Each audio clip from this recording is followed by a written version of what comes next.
अब मैं आपको बता रही हूँ कि आपको कैसे इंस्टॉल करना है लाइवर ऑफिस का पैकेज। लाइवर ऑफिस एक एडुबंटू सिस्टम का एप्लीकेशन है। जैसे आप एमएस ऑफिस यूज़ करते थे विंडोज़ में, वैसे ही एडुबंटू में आप लाइवर ऑफिस का पैकेज यूज़ करते हैं। जैसे आपने एमएस ऑफिस विंडोज़ में MS Word, MS Excel, MS PowerPoint ये सारा चीज़ सीखा है, वैसे ही इसमें भी वही सारे पैकेज हैं, बस नेम डिफरेंट है एंड सर्टेन फीचर्स डिफरेंट है। तो एडुबंटू लाइवर ऑफिस जो है एडुबंटू का एक एप्लीकेशन है। एडुबंटू एक डेरिवेटिव है लिनक्स ऑपरेटिंग सिस्टम का, क्योंकि सभी के पास घर में लिनक्स ऑपरेटिंग सिस्टम नहीं है। इसीलिए मैं आपको लाइवर ऑफिस का पैकेज विंडोज़ में कैसे इंस्टॉल करते हैं इसका एक शॉर्ट वीडियो बना रही हूँ। इस वीडियो को ध्यान से देखेंगे और अब स्टेप बाय स्टेप फॉलो करेंगे कि कैसे डाउनलोड करते हैं। फर्स्ट ऑफ ऑल स्टूडेंट्स, आपको अपने सिस्टम का टाइप यानी साइज पता होना चाहिए। तो आप क्या करोगे, सबसे पहले अपना साइज चेक करने के लिए यहाँ स्टार्ट मेन्यू में जाना। स्टार्ट मेन्यू के बाद कंप्यूटर में क्लिक करना, डबल क्लिक। जैसे ही ये कंप्यूटर आपका माई कंप्यूटर ओपन हो जाएगा, यहाँ कंप्यूटर लिखा है, देखो लेफ्ट साइड में कंप्यूटर लिखा हुआ दिख रहा है, उस पर जाके एक राइट क्लिक करो। राइट क्लिक करके जब नीचे आप प्रॉपर्टीज पर आओगे तो आपको यहाँ पे दिखेगा सिस्टम टाइप। देखो इस पूरे विंडो में आपको यहाँ पे जहाँ पे मैंने कर्सर लेके गई हूँ सिस्टम टाइप, यहाँ पे क्या लिखा हुआ है 32 बिट ऑपरेटिंग सिस्टम। ये वाला जो सिस्टम है जिसपे मैं आपको डाउनलोड करके दिखा रही हूँ वीडियो में, ये एक 32 बिट का ऑपरेटिंग सिस्टम है। हो सकता है आपका कंप्यूटर या लैपटॉप 64 बिट का ऑपरेटिंग सिस्टम हो। तो क्योंकि ये वाला वीडियो में जो आपको स्क्रीन में दिख रहा है this is a 32 bit operating system, तो जो मैं लाइवर ऑफिस डाउनलोड करूँगी वो भी 32 बिट के लिए वाला डाउनलोड करूँगी। आपका अगर 64 बिट होगा तो आप 64 बिट के लिए वाला डाउनलोड करेंगे। दोनों इजी है डाउनलोड करना, प्रोसेस पूरा सेम है, सिर्फ आपको अलग अलग लिंक पे क्लिक करना है। कैसे, अब देखो ब्राउज़र ओपन करोगे आप अपने कंप्यूटर या लैपटॉप में, अपना ब्राउज़र ओपन करो और जो चीज़ मैंने यहाँ पे टाइप की है एज इट इज़ टाइप करोगे आप, लाइवर office download for Windows file hippo एक वेबसाइट है जहाँ से आप ऑथेंटिक सॉफ्टवेयर डाउनलोड कर सकते हो। ठीक है, फर्स्ट लिंक देखो क्या दिया, लाइवर ऑफिस 64 बिट। क्या ये मेरा सिस्टम जिस पे मैं रिकॉर्डिंग कर रही हूँ ये 64 बिट का था? नहीं, 32 बिट का था। मैंने अभी आपको सिस्टम सेटिंग में दिखाया है, तो मैं ये लिंक को चूज़ नहीं करूँगी। बट अगर आपका 64 बिट है तो आप इस लिंक से डाउनलोड करोगे। ठीक है, डाउनलोड प्रोसेस से हमें सिर्फ आपको लिंक अलग अलग क्लिक करना है। अभी मेरा ऑपरेटिंग सिस्टम ये वाला है 32 बिट का, तो मैं इसको डबल क्लिक करके ओपन करी। ओपन करने के बाद एक ऑप्शन देखो, लाइवर ऑफिस 32 बिट लिखा हुआ है, यहाँ पे डाउनलोड वर्जन लिखा हुआ है। अब आप इसको डाउनलोड कर लो। ठीक है, ये आपका डाउनलोड हो रहा है। स्टूडेंट्स एक मिनट, आपको अगर कोई कन्फ्यूजन नहीं हो तो मैं एक मिनट बैक करके आपको दिखा रही हूँ। इसको यहाँ से कैंसिल करो, मैं पूरा बैक करके एक बार आपको दिखा रही हूँ, क्योंकि इसमें लैंग्वेज सिलेक्शन पूछा था तो आपको कोई कन्फ्यूजन ना रह जाए। सी, मैंने इसको ओपन किया। ठीक है, अब यहाँ लाइवर ऑफिस डाउनलोड करके सर्च किए, 32 बिट वाला ऑप्शन गए आप, समझ में आया। यहाँ आपसे पूछ रहा है ट्रांसलेट, क्या आपको ट्रांसलेशन की ज़रूरत है? आप इंग्लिश जानते हो, आप इंग्लिश को सेलेक्ट करोगे अगर आपको आपके कंप्यूटर में पूछता है तो। ठीक है, अब दिखा रहा है this could not be translated, leave. Download करने के लिए आपको यहाँ पे क्लिक करना है।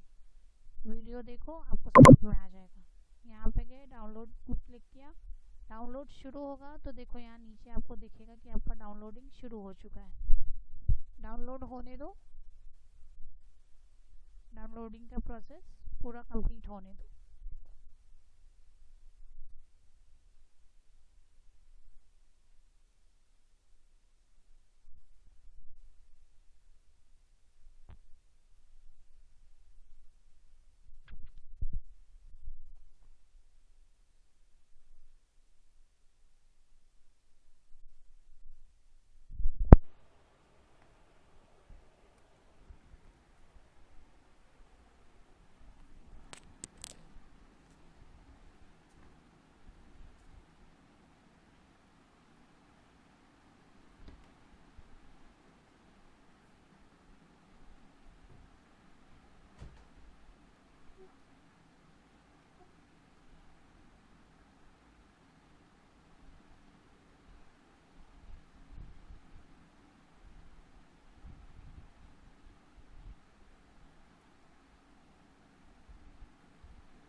अब देखो बस 2 मिनट बचा है, यहाँ पे मैंने कर्सर मार्क करके रखा है, ठीक है।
As you can see students in video, only few seconds, only 1 minute and few seconds और few seconds are left, बस ये डाउनलोड हो जाएगा। तो इसको कैसे इंस्टॉल करना है ये मैं बताऊंगी।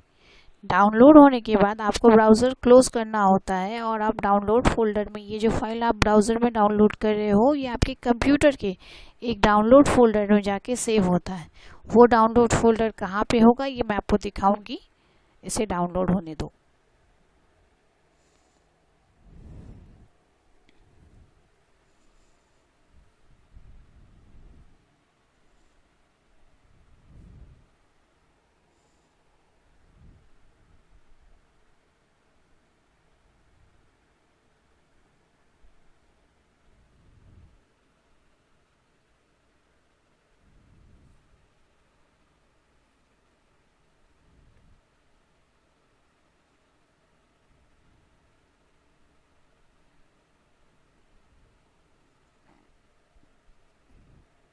नाउ यू कैन सी यहाँ पे टाइम लेफ्ट नहीं दिखा रहा है, मीन्स ये डाउनलोड हो गया। अब आप यहाँ से क्लोज करेंगे और again you will go to my computer.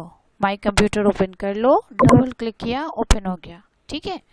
Left side में देखो यहाँ पे आपको ऑप्शन है फेवरेट्स, डेस्कटॉप और यहाँ पे डाउनलोड्स। डाउनलोड्स में क्लिक करो, देखो ये पैकेज आया आपका लाइबर ऑफिस, ये आपका एग्जीक्यूटेबल फाइल है, इसको आपको रन करना है, ठीक है। ये फाइल को आपको क्या करना है, रन करना है। नाउ अब हम इसको रन करेंगे। ये फाइल को हम यहाँ पे डबल क्लिक किए, ठीक है। डबल क्लिक करने के बाद रन का ऑप्शन आ रहा है, हम रन में क्लिक करेंगे। नाउ अभी देखो ये विंडो, इंस्टॉलेशन विंडो ओपन हुआ। यहाँ पे आप नेक्स्ट क्लिक करोगे, ये टिपिकल वाला ही चूज़ करना, ये चूज़ किया हुआ है। देन यहाँ पे नेक्स्ट क्लिक कर देना, इस चेक बॉक्स को टिक कर दोगे और यहाँ पे इंस्टॉल के लिए क्लिक कर दोगे। विद इन फ्यू मिनट्स ये आपका इंस्टॉलेशन हो जाएगा।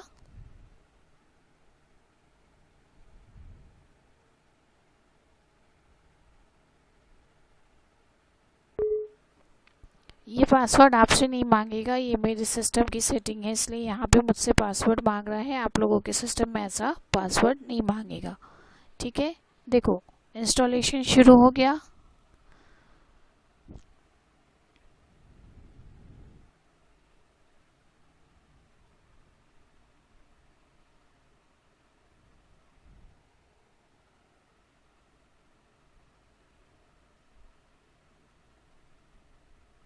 जैसे ही आपका ये सॉफ्टवेयर इंस्टॉल हो जाएगा, आपको देखना एक डेस्कटॉप पे लाइबर ऑफिस का एक आइकन क्रिएट हो जाएगा। प्रोसेस कंप्लीट होने दो।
आपका सॉफ्टवेयर इंस्टॉलेशन बस अभी होने वाला है, कंप्लीट हो जाएगा।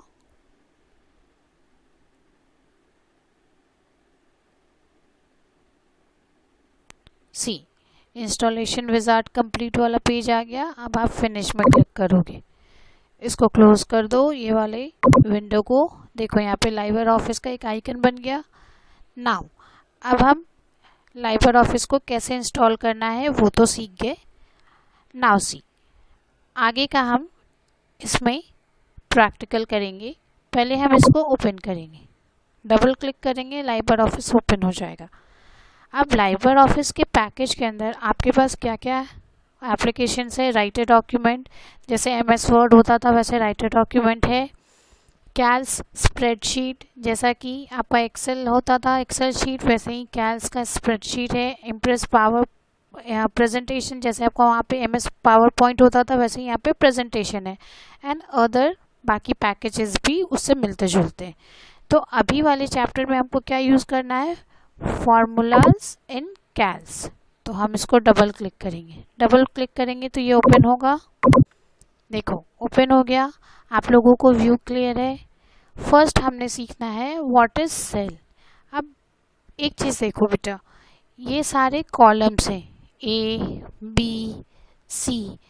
तो इन कॉलम्स का हेडिंग नेम क्या है, A, B, C, D and following. ये 1, 2, 3 ये सारे क्या है, रोज हैं।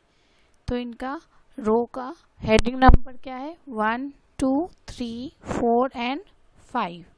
ठीक है। Now what is a cell. Cell क्या होता है। अब सेल क्या होता है, एक इंडिविजुअल ये जो रेक्टेंगुलर ब्लॉक है इसको हम सेल बोलते हैं। ठीक है। जैसे इसको मैंने सेलेक्ट किया, क्लिक करने पे हाईलाइट हो गया, this is a cell. Now ये हाईलाइट हो गया, this is also a cell. इसको सेलेक्ट करो, this is also a cell. मतलब ईच जो रेक्टेंगुलर ब्लॉक्स दिख रहे हैं आपको वो सारे एक सेल है। ठीक है। अब इसके बाद आपको क्या करना है, what is a cell reference आपको पढ़ना है। सेल रेफरेंस क्या होता है। सेल रेफरेंस होता है जब आप एक सेल का यूनिक एड्रेस उसे देते हैं। हर सेल का अपना एक यूनिक एड्रेस होता है। सपोज ये वाला सेल है लेफ्ट साइड का टॉप सेल। अब लेफ्ट साइड का अगर हम मिडिल सेल सेलेक्ट करते हैं तो इन दोनों को आपस में आप डिफ्रेंशिएट कैसे करोगे। इन दोनों का अपना एक यूनिक एड्रेस होता है और वो एड्रेस हम कैसे लिखते हैं। सपोज फर्स्ट वाला सेल देखो, इस सेल में कौन सा रो नंबर और कॉलम नंबर आ रहा है हमें वो ध्यान रखना है। पहला लेटर होगा कॉलम नंबर का, पहला लेटर कॉलम नंबर, कॉलम का नेम क्या है A, रो नंबर क्या है 1, तो इसका एड्रेस क्या हो जाएगा A1। देखो यहाँ पे A1 लिखा हुआ है, दिख रहा है ये वाला यहाँ पे नेम बॉक्स, इसमें क्या लिखा है A1। नाउ अगर मैं इसमें क्लिक करूँगी तो again A column third row, मतलब इसका क्या हो जाएगा A3। Right here A column C column fourth one. ठीक है। नाउ अब इसमें क्लिक करके देखो D column sixth one, D column का सिक्स्थ वन। क्लियर हुआ सेल रेफरेंस क्या होता है। ठीक है। सेल रेफरेंस मतलब हर सेल का unique address. Now what is cell range. Cell range मैंने आपको एक्सप्लेनेशन वीडियो में भी बताया था, इसमें भी बता रही हूँ। आप इसको क्लिक करोगे माउस से और अदर सेल्स को ड्रैग करके सेलेक्ट करोगे तो आपका एक सेल रेंज हो जाएगा।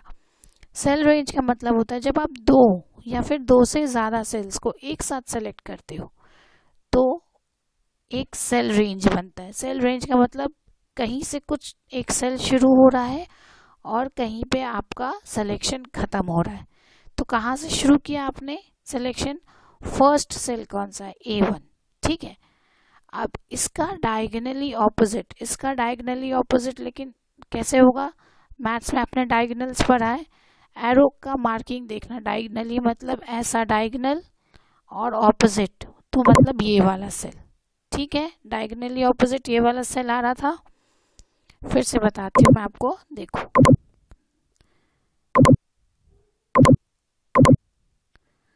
अभी आपने सेल सेलेक्ट किया, इसका डायगनली ऑपोजिट सेल ये वाला सेल होगा, यानी B3, बी कॉलम में थर्ड वन।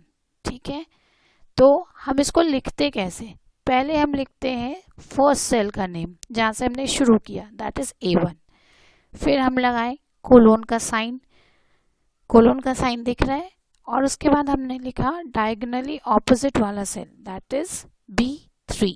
ठीक है, यहाँ तक समझ में आ गया, वेरी गुड। अब हम फर्स्ट वाला आपको प्रैक्टिकल करेंगे, सिंपल फॉर्मूला कैसे जनरेट करना है।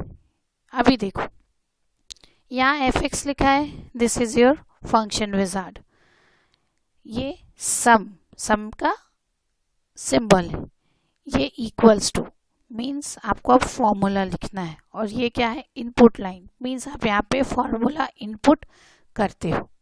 ठीक है, क्लियर हो गया। अब सपोज एक नंबर एंटर करो, बुक का प्रैक्टिकल आप कर लेना, मैं आपको एक एग्जांपल देके बता रही हूँ।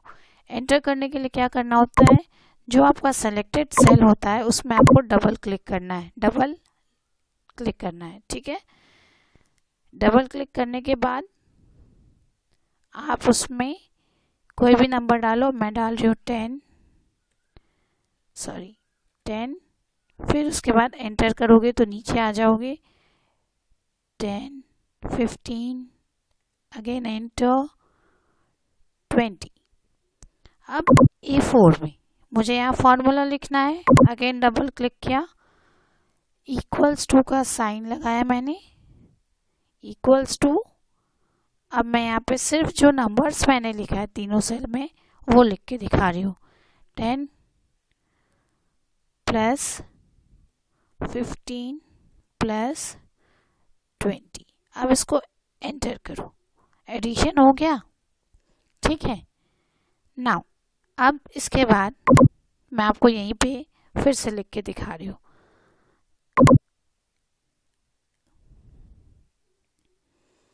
ये तो आपका जब आप डायरेक्टली नंबर्स डालते हो, और एक सिंपल फार्मूला क्रिएट करने के लिए आप वही न्यूमेरिक वैल्यू यूज़ कर रहे हो। देखो यहाँ पे मैंने यही सारे न्यूमेरिक वैल्यू को यूज़ किया, 20 के बाद मैंने एंटर प्रेस किया तो एडिशन हो गया। जब हमको सेल रेफरेंस को यूज़ करना है तो हम कैसे करेंगे, वैल्यूज़ तो डाल दिया हमने, वैल्यूज़ को मैं चेंज नहीं कर रही हूँ। अब हमको यहाँ पे सेल रेफरेंस करना है, तो एक आर सेल रेफरेंस क्या है, ए कहाँ पे, ए कॉलम फर्स्ट रो, मतलब ये क्या हो जाएगा A1, आपको सेल रेफरेंस लिखना आना चाहिए। नेक्स्ट 15 कहाँ पे है, A column second row means A2। Then 20 कहाँ पे है, ए कॉलम थर्ड रो, तो ये इसका सेल रेफरेंस हो जाएगा A3। अब इसके बाद आप एंटर प्रेस करो, देखा आंसर सेम है, सिर्फ एक में आप डायरेक्ट नंबर्स लिख रहे हो और एक में सेल रेफरेंस लिख रहे हो। दोनों का डिफरेंस क्या है, देखो मैं यहाँ पे करके दिखाती हूँ। यहाँ पे मैं सेम नंबर्स डाल देती हूँ, C1 में 10, C1 में 10, एंटर C2 15, एंटर C3 में अगेन 20 डाल दिया। ठीक है, अब ये वाला अगर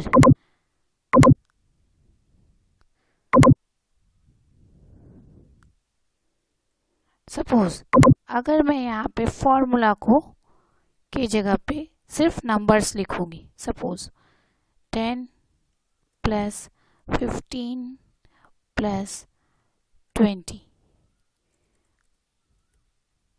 प्लस 20, अब करो एंटर, आंसर आया।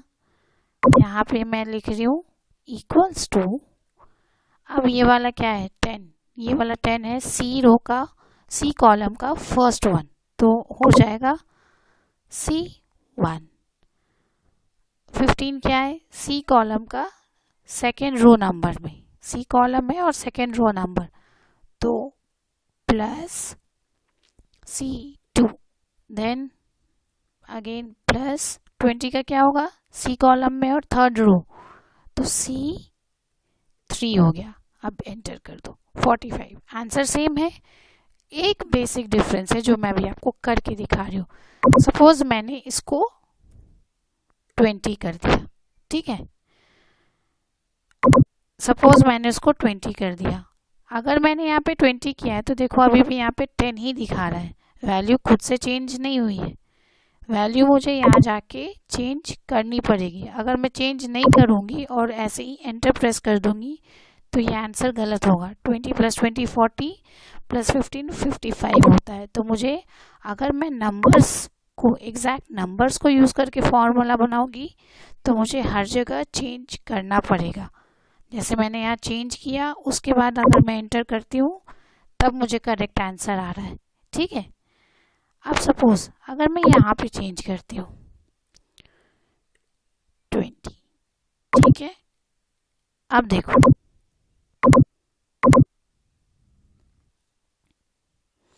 अगर मैंने यहाँ पे चेंज किया तो आपका फॉर्मूला में कोई चेंज हो रहा है क्या? नहीं, क्योंकि मैंने यहाँ पे सेल एड्रेस, सेल रेफरेंस लिया है। C1 में वो कौन सा नंबर लेगा? 20। C2 में कौन सा लेगा? 15। C3 में कौन सा रीड करेगा? 23। तो जो मैंने एड्रेस लिखा है वो उस एड्रेस पे जाएगा और जो डेटा या फिर जो नंबर लिखा होगा वो उसी को रीड करेगा। आप अगर बीच में कोई भी नंबर चेंज कर दोगे तो आपके आंसर में चेंज नहीं आएगा, क्योंकि फॉर्मूला में आपने सेल रेफरेंस यूज़ किया है। समझ में आया? This was the basic difference. आप एक बार घर के में करके देखना। ये आपका पूरा आपका एक प्रैक्टिकल वीडियो बनाया है मैंने, रेस्ट प्रैक्टिकल हम नेक्स्ट क्लास में कंटिन्यू करेंगे।